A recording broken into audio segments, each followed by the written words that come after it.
pues bienvenidos a un video más de El Jacob. Pues tiembla Xóchitl Gálvez, tiembla Claudio X González, tiembla Marco Cortés y Alito Moreno, ya que AMLO el Magnífico le exige al INE una auditoría a fondo por todo lo que hicieron en la campaña. Esto no lo veían venir por nada, pero por nada del mundo. Increíble, pero cierto. Así que pues bueno, sin más preámbulo, pues veamos de qué se trata, cómo estuvo y ahorita comentamos por qué no. Y es que todo concedió prácticamente así, de esta manera. También la invitación pública del pueblo de Oaxaca para que pudiera usted asistir en este último año de su sexenio a la Guelaguetza, la fiesta de todos los oaxaqueños y la más grande folclórica tal vez de América Latina y del mundo. Pero bueno, mi pregunta, señor presidente, es en torno a los trabajadores de Comisión Federal de Electricidad, aquellos que apoyaron en marchas, en manifestaciones, la reforma eléctrica.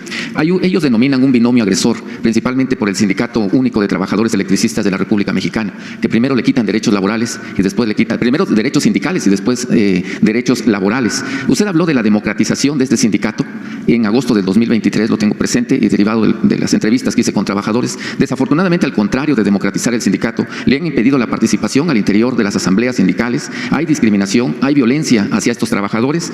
Aunado a esto, un Centro Federal de Conciliación y Regularización Laboral aprueba estatutos contrarios a derechos laborales. ¿A qué le digo específicamente? De que se les impide a los trabajadores participar en elecciones federales al interior del sindicato. 74 juicios, estoy hablando, de 1000 despidos que ha tenido Comisión Federal de Electricidad en el último año, 200 al menos son injustificados. De ellos, hay 74 juicios laborales. Desafortunadamente, los jueces, algunos magistrados, no avanzan en el tema de las denuncias y en el tema de los amparos que tienen estos trabajadores. Solamente le pongo un ejemplo de lo que está pasando al interior de los trabajadores de Comisión Federal de Electricidad. El caso de un trabajador que se llama Jesús Mata. Él es abogado de profesión y por defender a otro trabajador que había sido despedido injustificadamente, también fue despedido de su trabajo. Señor presidente, quisiera yo escuchar de este tema su opinión. Bueno, vamos a pedirle al secretario del Trabajo que nos informe sobre este caso. La verdad es que no hemos tenido problemas con los sindicatos en general durante todo el gobierno.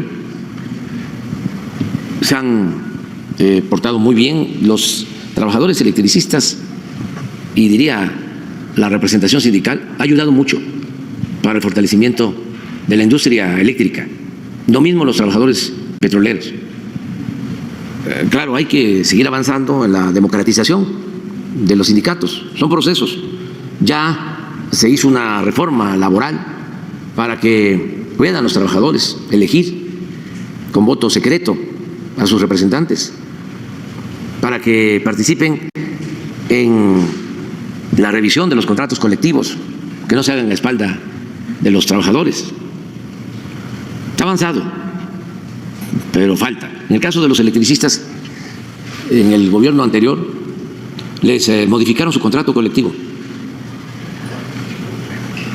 y se les amplió la edad de jubilación a los electricistas. Y nosotros resolvimos eso, regresó a la edad de jubilación anterior a esa contrarreforma laboral. Y hemos estado ayudando en todo a los trabajadores, porque los trabajadores han ayudado mucho al desarrollo del país, tanto sindicalizados como no sindicalizados, y de todas las ramas de la actividad productiva. Tengo que agradecer mucho a los trabajadores de la construcción. Han sido importantísimos. Estamos hablando de miles, si no es que millones de trabajadores de la construcción que nos han ayudado a construir grandes obras, desde albañiles hasta soldadores, pasando por fierreros. Para todos ellos nuestro reconocimiento, porque se termina una obra importante y ya no se les vuelve a ver, ni se les reconoce. Pasa uno por un puente, ahora que vamos a terminar el Tren Maya, nos vamos a subir al tren. Bueno, allá me subí, ya me estoy subiendo con mucha frecuencia al tren, y se nos olvida lo que significó hacer desde los terraplenes hasta poner las vías,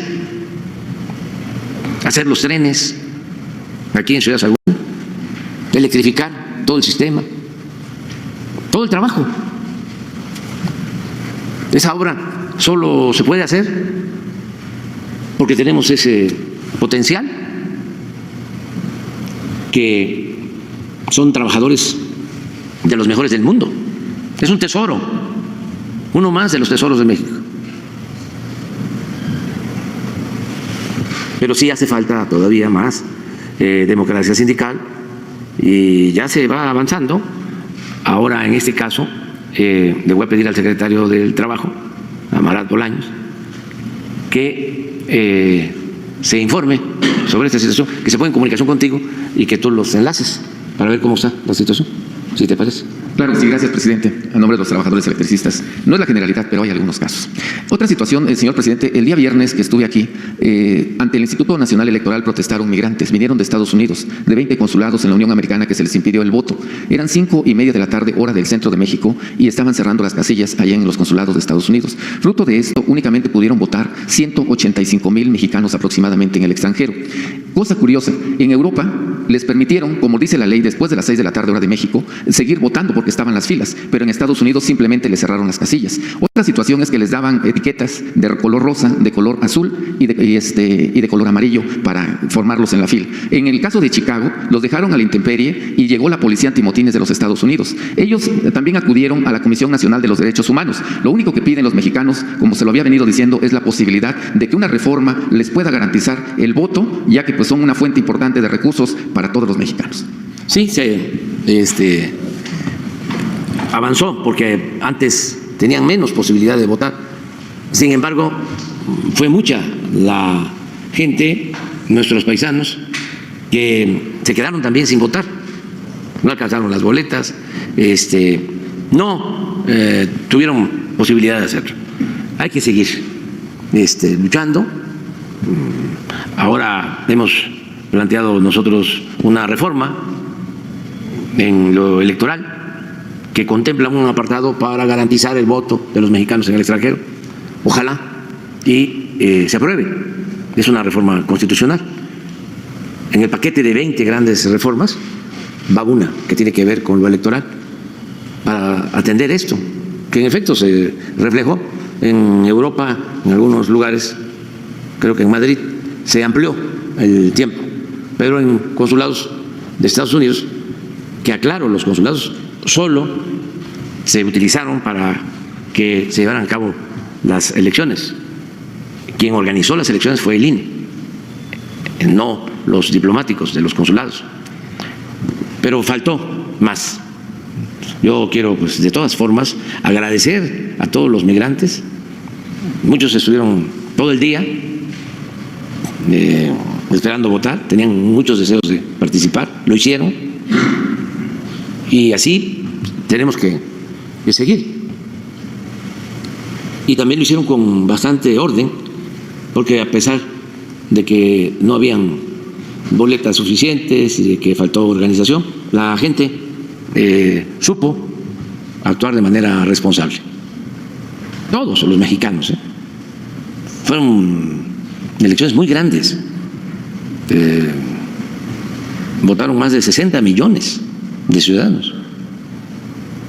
Se instalaron miles de casillas y fue organizado por la gente y no hubo problemas mayores, nada, prácticamente.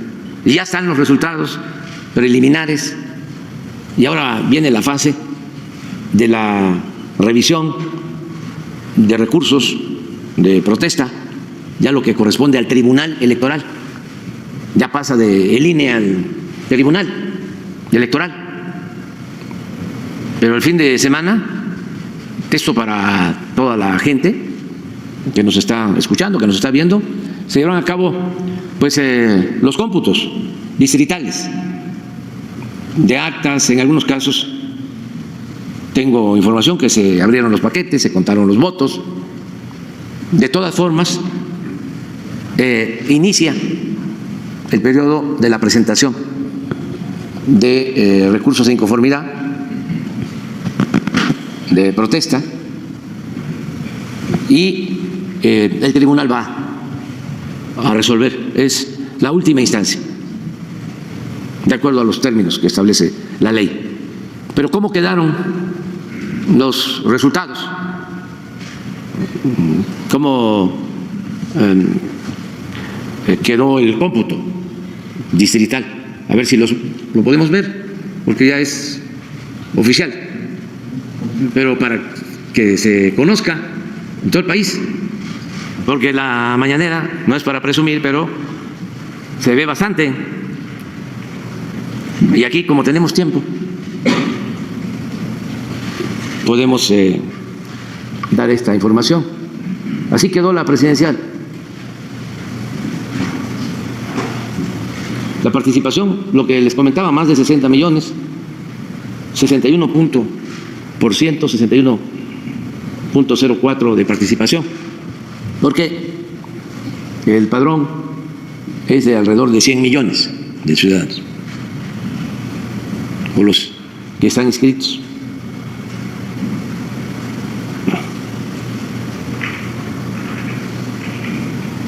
Y así está. 59.75 para la candidata Claudia Sheinbaum, para la candidata Xóchitl Gálvez 27.45 y para el candidato Jorge Álvarez Maínez 10.32.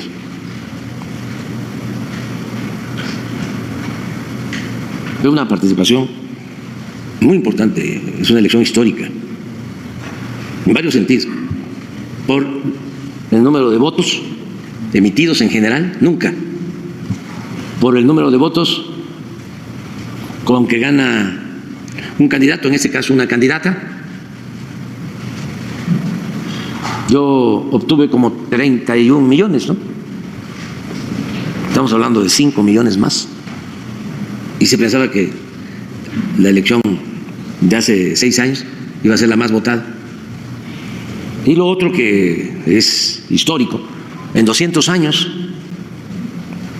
no había gobernado una mujer, no ha gobernado una mujer. Es la historia. Maquiavelo decía que la política es hacer historia. Estamos todos los mexicanos, todos haciendo historia. Y que los gobernadores o diputados o senadores, estas son las gubernaturas. Jalisco 43.1 es del Movimiento Ciudadano. ¿Mande? Morena anunció que va a impugnar la elección en Jalisco. Sí, es que vienen los procesos, lo acabo de decir. Estos son los resultados del conteo distrital. Y a partir de ahí vienen las impugnaciones, recursos de quejas, todo lo que establece la ley. Y el tribunal va a decidir.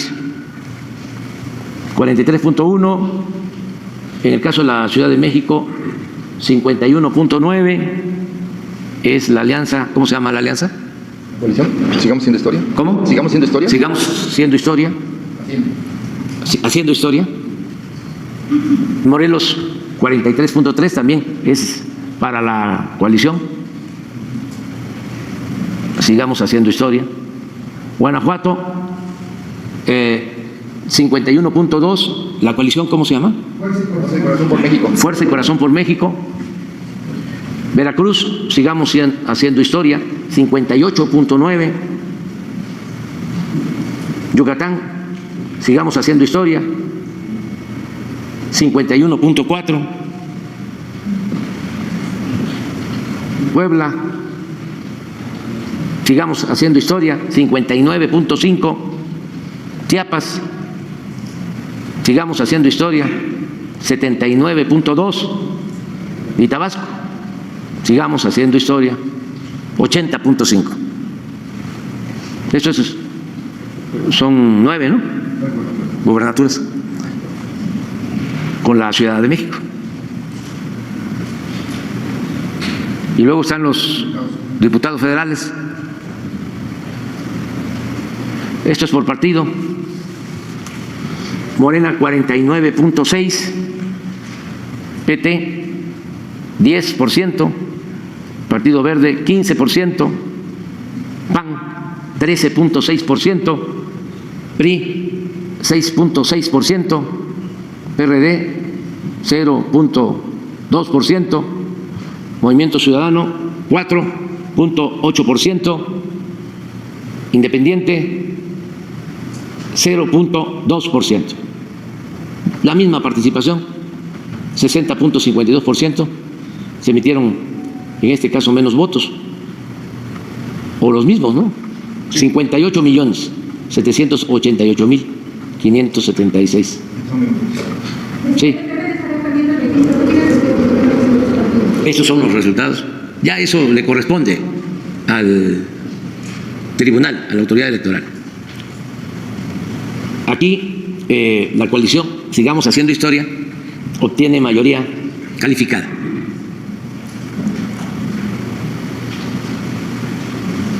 Adelante. También hay un debate de que si está bien resuelto lo de la representación de plurinominales para que no haya la sobrerepresentación. Eso también la autoridad lo va a decidir y la Constitución es bastante clara en eso. Pero eso también es el Tribunal Electoral. ¿Un sesgo del tribunal? Sí, es que es cuando hay transparencia,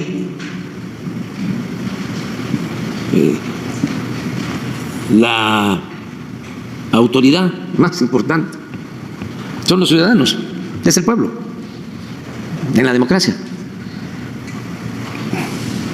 Ya, por último, presidente. Y luego, espérate,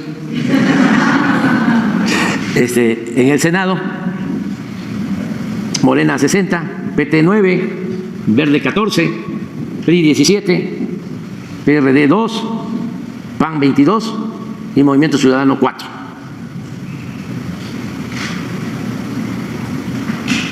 Y esa es la participación. Igual, parecido. Y eso es todo, ¿no? Entonces vamos a esperar y felicitar al pueblo de México, porque esto es algo importantísimo. Los pronósticos que se hacían de manera pesimista, afortunadamente, no se cumplieron. Y ojalá, ya hemos hablado de eso, hay autocrítica, que no es darle la vuelta a la hoja y vamos a seguir haciendo lo mismo. Se cometieron muchos errores garrafales, se le mintió al pueblo, no se actuó con profesionalismo, con ética, hubo una guerra sucia, mucha difamación. Nada más dejo de manifiesto que iniciaron al principio de este año una campaña orquestada en mi contra. Es la campaña en redes sociales más intensa en toda la historia, con el mensaje AMLO narcopresidente. Intervinieron los periodistas más destacados, más famosos, los premiados. El señor Tim Golden, 2 veces premiado, irónicamente. ¿Cómo se llama la condecoración? Pulitzer. 2 veces. Y se exhibió como un vulgar calumniador. Y publicaciones como el New York Times y otras. La señora Anabel Hernández, que participa en esta campaña y luego escribe un libro que lo da a conocer 15 días o un mes antes de la elección, sin una prueba, calumniándome. Y los medios en México todos, con honrosas excepciones. Recuerdo a Televisa con el reportaje contra la candidata de la coalición Sigamos Haciendo Historia. Sí, pero con todo. Y sí tienen que pensarle, porque miren el resultado. Todavía el día de la elección, a las 6 de la tarde, salen a decir que habían ganado Veracruz. Yo soy veracruzano porque mi padre era veracruzano. Yo sé muy bien cómo es el pueblo veracruzano. ¿Cómo no lo voy a conocer a mis paisanos? No se dejan chorear. Pero, ¿y el daño que causan? Todo por dinero. A ver, ahí te va esto. Y a mentir por dinero. Y los intelectuales orgánicos, lo mismo. Y algunos hasta insultando a la gente, groseros. Todo eso no es de que ya pasó y ahora ya hay menos calor, menos ruido. Pienso que hay que hacer la autocrítica, todos.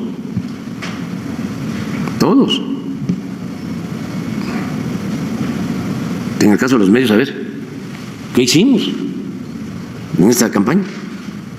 Los expertos, ¿qué hicimos? Los de las organizaciones supuestamente no gubernamentales, la llamada sociedad civil, desde luego los partidos, los poderes, todos, y seguir avanzando para fortalecer la democracia, porque los mejores portados fueron los ciudadanos, fue el pueblo. El pueblo es mucha pieza. Y te volvió a demostrar, y ojalá lo internalicen, de que en la democracia el pueblo manda, el pueblo decide. Y lo importante de la democracia, entre otras cosas, es que vale lo mismo del voto de un campesino, de un obrero, de un comerciante, que de un potentado, o de un científico, o de un pseudo intelectual que habla físico. Eso es importantísimo. Eso es una lección para que no se desprecie al pueblo.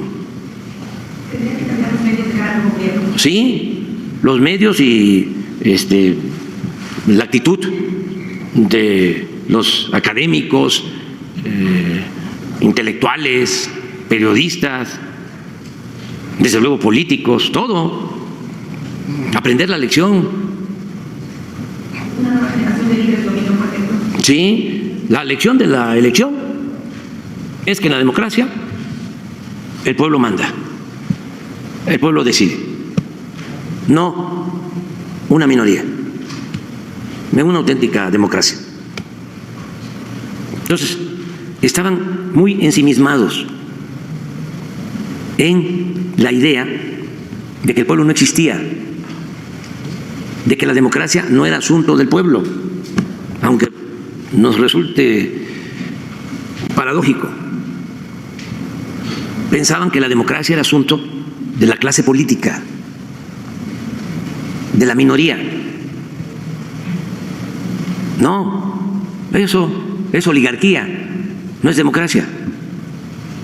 Pero estaba muy arraigado ese pensamiento y mucho clasismo soterrado, mucho racismo soterrado. Pero eso estuvo muy bien, la sacudida, la zarandeada, la zamarreada. Por eso algunos que todavía están papaloteando no saben ni qué pasó. Porque no contaban, como dicen los tecnócratas, con esa variable.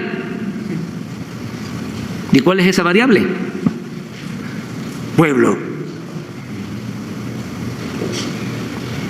No tomaban en cuenta al pueblo. Entonces yo espero que esto ayude mucho, mucho.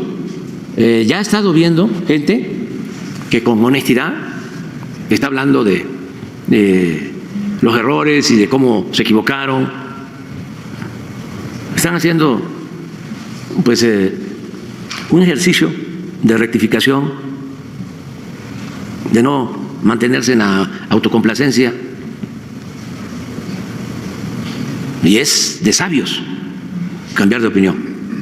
Ahora, un dogmático, un sectario,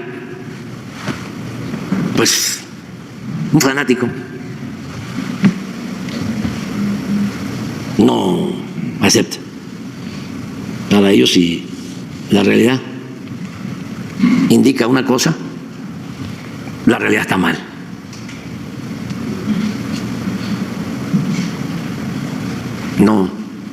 No se acepta. Pero hay mucha gente, mucha gente, que sí fue mal informada, manipulada. Imagínense, casas encuestadoras, ¿no?, que le daban el triunfo. A ver si no tienes la de esta Massey Coller. Un día antes, o 3 días antes, o una semana antes de la elección. Fíjense lo que decían de la elección a ver, pon la elección el pronóstico de esta encuesta, y pon GEISA también, porque esa es otra del mismo bloque conservador, que ya lleva 20 años haciendo lo mismo. Y México elige, pero GEISA es. ¿Esta de quién es? Esa es Massey Coller. ¿Es de cuándo? Pues esta es de 28 de mayo. ¿Cuántos días antes? Pues son 4, 5 días antes. Estaba cerrada. Entonces, la gente que es buena, ¿no?, que además no quería a la otra coalición, pues se alegraba. Nos decía, ¿ya ven? Claro. Y luego los que no contestaban empezaron a decir, son votos ocultos. Pero todos esos votos ocultos, o sea, como si fuesen magos, brujos, ¿no?, científicos, para no hablar de brujos, los trasladaban, sí, como por arte de magia, a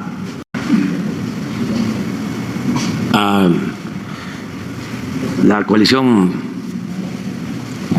Fuerza y Corazón por México. Entonces, ¿cómo no va a requerirse una revisión de esto? Porque esto es dinero, mucho dinero. Lo mismo lo de las menciones en las redes sociales. ¿Cuánto costó esa campaña para tener más menciones que el Super Bowl? Tengo el récord a nivel mundial. ¿Y quién pagó? ¿Por qué? El anonimato. ¿Dónde está la transparencia? ¿Qué no hablan de que son demócratas? Y una regla de oro de la democracia es la transparencia. Pero esto, y porque fue como el mismo equipo, vendieron un paquete de publicidad.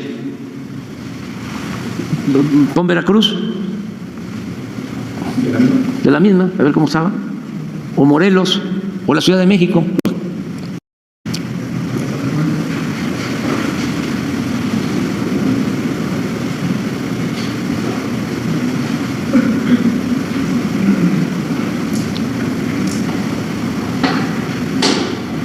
Si no, ahí lo dejamos. Pero vale la pena. No es en vano.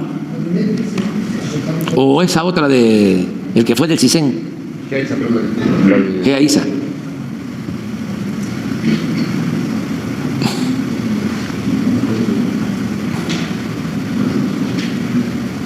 Y estoy esperando también la autocrítica y sobre todo el informe del dinero que manejaron en el bloque conservador. Estoy esperando que dé a conocer todo lo que significó la coordinación del bloque conservador, cuánto recibieron de dinero, quiénes fueron los que aportaron, cómo se usó ese dinero, cuánto fue el dinero de mexicanos, conservadores o traficantes de influencia que recibieron, cuánto recibieron del extranjero. Estoy hablando de Claudio X González, que debe dar un informe, entregar un informe. Sí, porque recibieron dinero del extranjero. Y si ellos financiaron esta campaña en contra mía, ¿qué fue lo que le correspondió a él? Sería muy bueno que actuaran de manera transparente e informaran. ¿Esta de dónde es? La Cruz. Mire.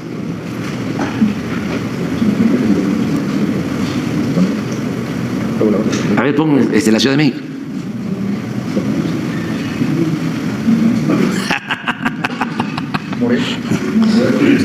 Bien cepillada, claro.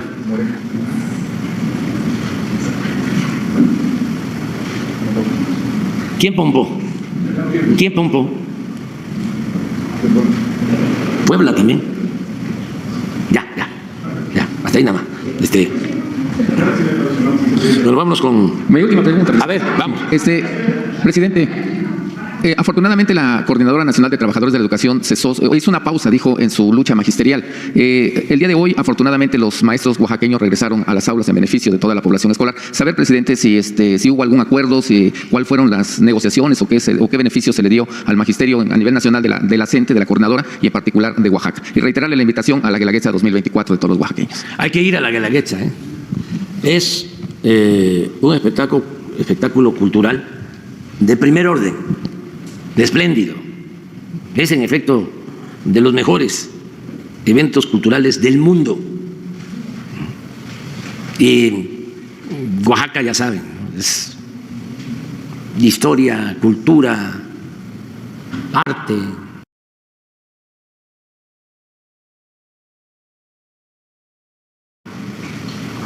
Belleza. Es algo mágico. Un pueblo excepcional, es uno de los pueblos con más cultura en el mundo. Y aquí aprovecho también para decirles que ya se pueden ir de Oaxaca a Puerto Escondido en 2 horas, 2 horas y media. Están en Oaxaca y luego a Puerto Escondido en 2 horas, 2 horas y media. Están en la playa. Unas playas bellísimas. Un paraíso. Además, mucha naturaleza y mucho cuidado de las especies nativas, de la flora, de la fauna. Por ejemplo, hay criaderos de tortugas para toda la familia. Y si tienen oportunidad, pueden en esa costa soltar pequeñas tortuguitas con la familia. Es para hacer guías de turismo ecológico, cultural, de distintas regiones de México. Es un país bellísimo el nuestro, muy bello. Y en el caso de los maestros, estamos dialogando con ellos. Nada más pedirles, como siempre, que lleven a cabo sus protestas, tienen todo su derecho, pero la recomendación respetuosa es que lo hagan de manera pacífica, sin violencia. Y el compromiso nuestro es no reprimir. No hay un Estado represor. No se violan derechos humanos. Mañana tenemos una reunión con los integrantes de la coordinadora y hemos tenido reuniones con los maestros de Oaxaca de la sección 22 y se va avanzando en sus peticiones y tenemos un diálogo abierto. La vez pasada hubo una confusión o se les infiltraron provocadores, que hay que cuidar mucho eso. A ver si un día les traigo el costal de piedras, se los voy a entregar a ellos mañana. Unas así, arrancadas en las banquetas de la corte. Eso no. Tampoco lo de las bombas. No a la violencia. El camino es la no violencia. Eso sí, seguir luchando por las causas justas, seguir luchando por el pueblo, tanto por lo gremial como por las causas de todas y todos. Hay muchas maneras de luchar. Si uno termina su trabajo y dedica una hora a informarle al pueblo sobre cómo está el país, cómo está el continente, cómo está el mundo, informar y organizar. Y eso ayuda muchísimo y da frutos, da resultados, que pienso que para las organizaciones sociales es muy importante el trabajo con las bases, porque también se desprenden de las bases y empiezan a desconocer los sentimientos de las bases. Ya se vuelven líderes políticos, parlamentarios, expertos, ideólogos. No hay que abandonar la sabiduría popular y estar siempre con la gente y no a la violencia. Pero qué bueno que ya reiniciaron las clases. Eso también es importante, porque así cuentan siempre con el apoyo de los ciudadanos. Un movimiento social no se puede aislar, no basta con lo gremial, siempre se tiene que tener el apoyo, el cobijo del pueblo, porque si no empiezan las confrontaciones entre el mismo pueblo. Esto que está sucediendo en Tila es muy lamentable, porque no es la lucha contra el aparato del Estado opresor, represor, o la lucha contra un cacicazgo. No, es una confrontación entre el mismo pueblo.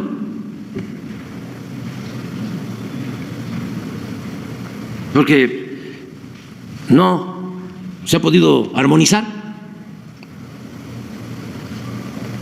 buscar la unidad. Yo hago un llamado a toda la gente de Tila. Yo conozco Tila desde hace más de 60 años, porque es un santuario, y hay un Cristo muy venerado, el Señor de Tila.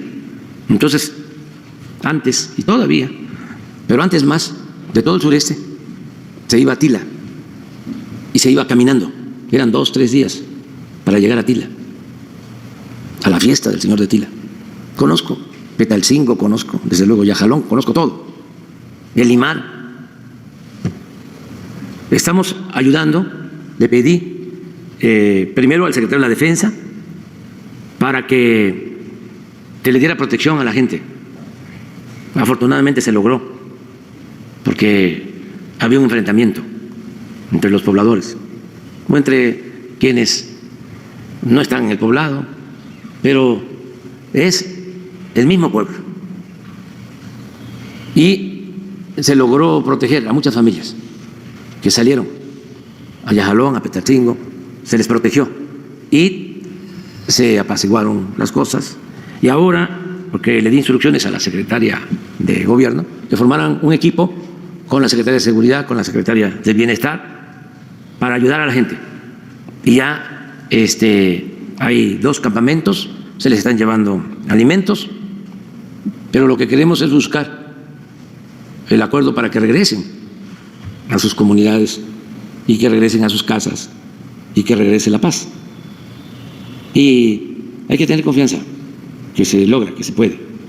Pero la reflexión tiene que ver con el hecho de que ¿por qué nos vamos a pelear entre nosotros? Ni siquiera dirimir, resolver problemas con caciques con el uso de la fuerza, no. Vamos a buscar la conciliación con el diálogo, el acuerdo. Entonces eso es lo que se está haciendo. Pero sí celebro lo del regreso a clases de los maestros, de las maestras.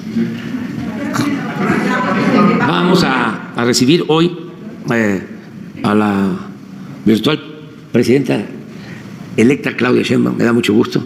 Vamos a platicar y a comer. Vamos a tratar el tema de la transición, de la entrega, recepción. Ponernos de acuerdo. La voy a invitar para ir juntos.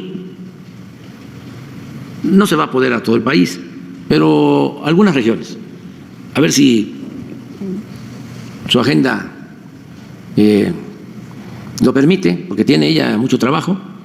La conozco y sé que está pues ocupada haciendo ya sus planes, y eso es muy bueno.